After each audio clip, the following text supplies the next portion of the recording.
Hi everyone, welcome to our YouTube channel job करेगा India. तो आज मैं आपके लिए एक नई जॉब वैकेंसी लेकर आई हूँ जो कि आई है इसरो की तरफ से। तो इसरो सेंट्रलाइज्ड रिक्रूटमेंट बोर्ड ने यहाँ पे आपके पास रिक्रूटमेंट ओपन की है for administrative officer, accounts officer, purchase and stores officer. तो यहाँ पे आपके पास सिलेक्शन प्रोसीजर क्या है, एलिजिबिलिटी क्राइटेरिया क्या है और कितनी नंबर ऑफ वैकेंसीज़ हैं, तो ये सब हम आगे इस वीडियो में देखते हैं। तो चलिए सबसे पहले हम देखते हैं कि यहाँ पे आपके पास ये पॉइंट ध्यान से देखिए आप कि यहाँ पे आपके पास ऑनलाइन एप्लीकेशंस इनवाइट की गई हैं। तो यहाँ पे इसरो और SCL सेमीकंडक्टर लेबोरेटरी चंडीगढ़ जो कि एक ऑटोनोमस बॉडी है, इन दो सेंटर्स पर वैकेंसी अनाउंस की गई है। तो यहाँ पे आप देख सकते हो कि जो इसरो सेंटर्स हैं यहाँ ये भी ग्रुप A पोस्ट है, ग्रुप A गैजेटेड पोस्ट है, और जो autonomous body which is semiconductor laboratory Chandigarh, तो यहाँ ये भी ग्रुप A पोस्ट है बट ये नॉन गैजेटेड पोस्ट है। तो यहाँ पे हम वैकेंसीज देख सकते हैं। सबसे पहले हम वैकेंसीज़ की बात करते हैं जो कि इसरो सेंटर्स और यूनिट्स में निकली हैं। तो यहाँ पे पोस्ट नंबर 1 है एडमिनिस्ट्रेटिव ऑफिसर जिसमें नंबर ऑफ़ वैकेंसीज हैं 4। पोस्ट नंबर 2 है अकाउंट्स ऑफिसर जिसमें नंबर ऑफ़ वैकेंसीज हैं 4। पोस्ट नंबर 3 है परचेज एंड स्टोर्स ऑफिसर जिसमें number of vacancies are 9। These are under ISRO centres और यूनिट्स। इसके बाद हम बात करते हैं कि SCL चंडीगढ़ के अंडर जो वैकेंसीज़ हैं उसमें है post number 4 is again administrative officer, number of vacancies are 2। Post number 5 is accounts officer and number of vacancies are 2। And post number 6 is purchase and stores officer and number of vacancies are 3। So ये इन दोनों centres में number of vacancies हैं। और अब हम इनके education, qualification और एक्सपीरियंस के बारे में देखते हैं कि सबसे पहले एडमिनिस्ट्रेटिव ऑफिसर, इसमें आपके पास MBA होना चाहिए प्लस 1 साल का एक्सपीरियंस होना चाहिए इन सुपरवाइजरी कैपेसिटी, या फिर आपके पास पोस्ट ग्रेजुएट होने चाहिए डिग्री प्लस 3 इयर्स एक्सपीरियंस होना चाहिए जिसमें से 1 साल का जो है सुपरवाइजरी कैपेसिटी में होना चाहिए। नेक्स्ट पॉइंट, या फिर आपके पास ग्रेजुएशन डिग्री हो सकती है विद 5 इयर्स एक्सपीरियंस जिसमें से कि 2 साल का एक्सपीरियंस होना चाहिए सुपरवाइजरी कैपेसिटी में।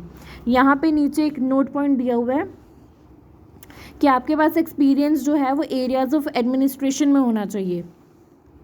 नेक्स्ट है आपके पास अकाउंट्स ऑफिसर।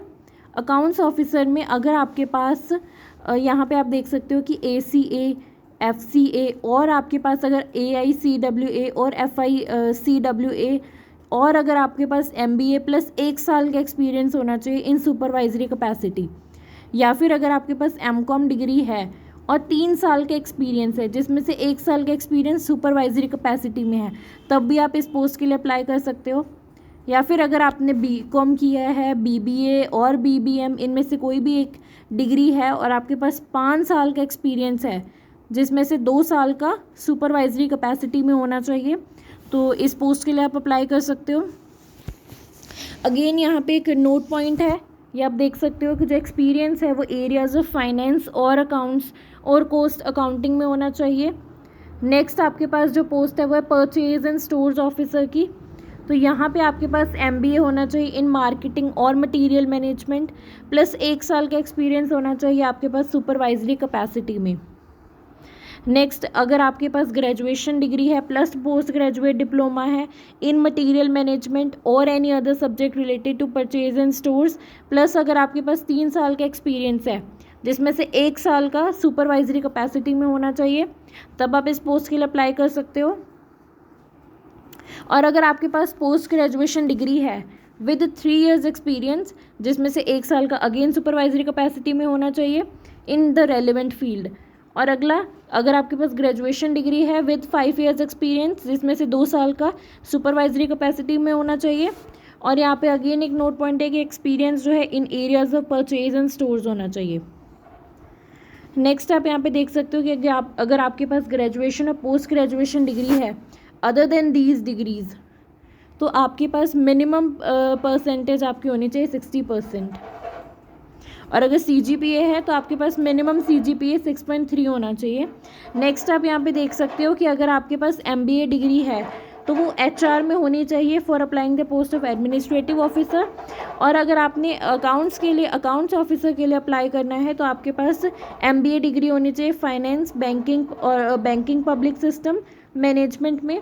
और अगर आपने अप्लाई करना है मार्केटिंग और अगर आपने अप्लाई करना है परचेज एंड स्टोर्स ऑफिसर के लिए तो आपके पास मार्केटिंग और मटेरियल मैनेजमेंट में MBA डिग्री होनी चाहिए। और इन्हीं रेलेवेंट फील्ड्स में आपके पास एक्सपीरियंस भी होना चाहिए। सो यहाँ पे आपके पास एक पॉइंट एज लिमिट में आप देख सकते हो कि आपकी एज जो है वो 35 ईयर्स होनी चाहिए for general category age on 21 April 2021। और OBC कैटेगरी के लिए 38 ईयर्स और 40 ईयर्स होने चाहिए ST कैंडिडेट्स के लिए। तो OBC और ST को एज रिलैक्सेशन मिलेगी। और नेक्स्ट पॉइंट आप देख सकते हो PWD कैंडिडेट्स के बारे में कि PWD कैंडिडेट्स वो होंगे जिनके पास 40% से ज़्यादा की डिसेबिलिटी है। सो उन कैंडिडेट्स को रिजर्वेशन का एडवांटेज मिलेगा जिनके पास 40% से ज़्यादा डिसेबिलिटी है। नेक्स्ट एक पॉइंट है कि अप्लाई कैसे करना है। सो यहाँ पे आप देख सकते हो कि आपको सिर्फ और सिर्फ एक पोस्ट के लिए अप्लाई करना है, only for one post, either administrative officer और अकाउंट्स ऑफिसर और परचेज एंड स्टोर्स ऑफिसर। इसके बाद आप ये पॉइंट देख सकते हो कि जो कैंडिडेट जो हैं जो इसरो के लिए अप्लाई कर रहे हैं वो फॉर वन पोस्ट अप्लाई करेंगे, पोस्ट नंबर 1 2 3। और अगर जो कैंडिडेट्स SCL में अप्लाई करना चाहते हैं वो अप्लाई करेंगे separately for the post 4 to 6। Okay. और जो ऊपर मैंने आपको एजुकेशन क्वालिफिकेशन और एक्सपीरियंस बताया था वो इसरो और SCL दोनों के लिए सेम था। इसमें यहाँ पे आप ऑनलाइन एप्लीकेशन सबमिट कराओगे इस वेबसाइट पे। इसका लिंक मैं आपको नीचे डिस्क्रिप्शन बॉक्स में दे दूँगी। और इस एप्लीकेशन की लास्ट डेट 21 अप्रैल 2021 है। और इसमें इन्होंने एक कंडीशन लिखी हुई है कि जो कैंडिडेट है वो रजिस्टर्ड होना चाहिए under national career service portal. तो आप NCS में रजिस्टर्ड होने चाहिए और अगर नहीं हो तो अभी अपना NCS में अकाउंट बना लो। नेक्स्ट यहाँ पे है कि जो एप्लीकेंट्स है वो अपनी रजिस्ट्रेशन नंबर ये सब केयरफुली प्रिजर्व करके रखे फॉर फ्यूचर रेफरेंस। और इसके बाद यहाँ पे एक ये पॉइंट आता है कि अगर जो कैंडिडेट्स ऑलरेडी एम्प्लॉयड है अंडर सेंट्रल और स्टेट गवर्नमेंट और PSU और एनी ऑटोनॉमस बॉडी, उन्हें at the time of interview अपने एम्प्लॉयर से NOC लेकर आनी पड़ेगी। इसके बाद आते हैं हम एप्लीकेशन फ़ीस पर कि जो एप्लीकेशन फ़ीस है वो आपकी 250 रुपीज़ है फॉर ईच एप्लीकेशन। और जो कैंडिडेट्स अप्लाई कर रहे हैं इसरो और SCL में सेपरेटली तो उनकी अलग अलग एप्लीकेशन फ़ीस रहेगी। यानी अगर आप इसरो में अप्लाई कर रहे हो किसी एक पोस्ट के लिए तो आपकी एप्लीकेशन फ़ी 250 है। अगर आप SCL में अप्लाई कर रहे हो अगेन आपकी एप्लीकेशन फ़ीस 250 है।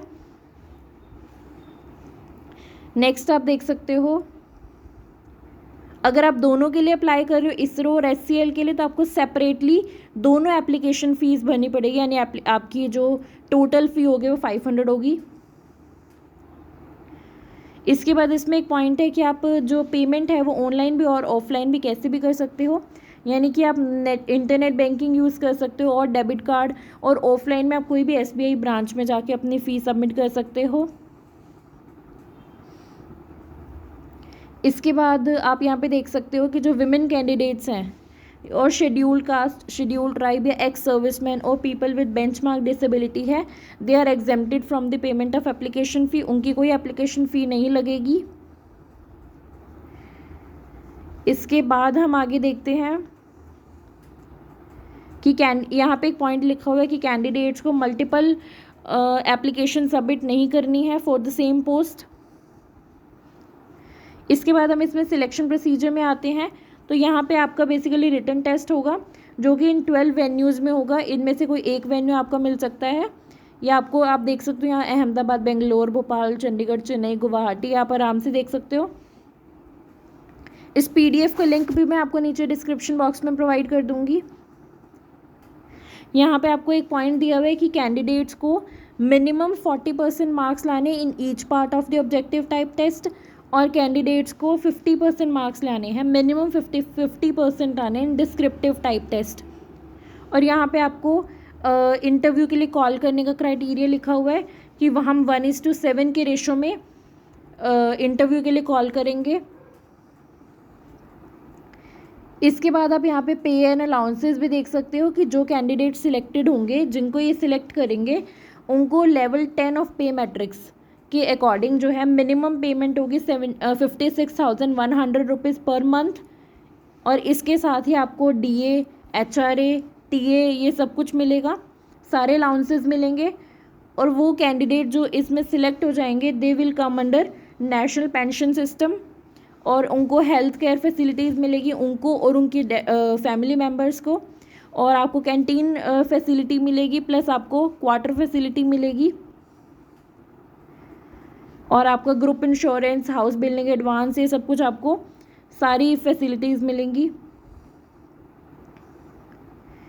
इसके बाद आप यहाँ पे देख सकते हो कि ये एक पॉइंट यहाँ पे मेंशन किया हुआ है कि जो कैंडिडेट्स जिन्होंने पोस्ट नंबर 1 to 3 में अप्लाई करेंगे, जो अंडर इसरो आता है और डिपार्टमेंट ऑफ स्पेस, तो they are liable to transfer any part of the country. वो कहीं भी जो है जहाँ पे भी इसरो के यूनिट्स हैं वो वहाँ पे उनकी पोस्टिंग हो सकती है और ट्रांसफ़र हो सकता है। तो लेकिन जो लोग पोस्ट नंबर 4 to 6 में अप्लाई करेंगे they will be posted at SCL Chandigarh. तो ये आप देख सकते हो। और जो आपका रिटन एग्ज़ाम होगा और कॉल लेटर होगा वो सब आपको इसरो की वेबसाइट पर पता चल जाएगा। ये है आपके पास इसरो की वेबसाइट www.isro.gov.in। इसका लिंक मैं आपको नीचे डिस्क्रिप्शन बॉक्स में प्रोवाइड कर दूँगी। सो इस वक्त जो आपकी रजिस्ट्रेशन है वो ओपन है और इसकी लास्ट डेट 21 अप्रैल है। सो आप इनकी वेबसाइट पर जाकर अप्लाई कर सकते हो। तो this was all about the vacancy.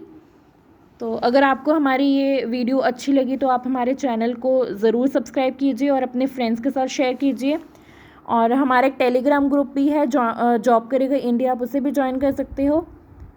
तो that was all about it. Thank you so much.